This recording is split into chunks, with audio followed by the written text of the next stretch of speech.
To order a replacement filter, contact us at www.whirlpool.com/owners. The water filter compartment is located in the left side of the refrigerator ceiling. Remove the filter housing cover.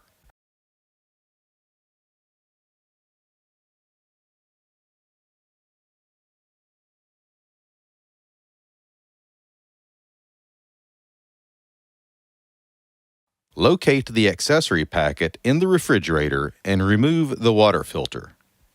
Take the water filter out of its packaging and remove the cover from the O-rings.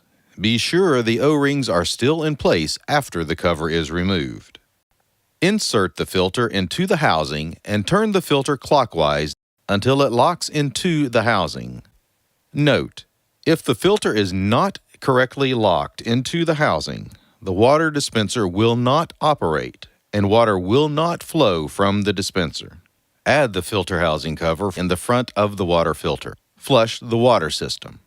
See water and ice dispensers for details.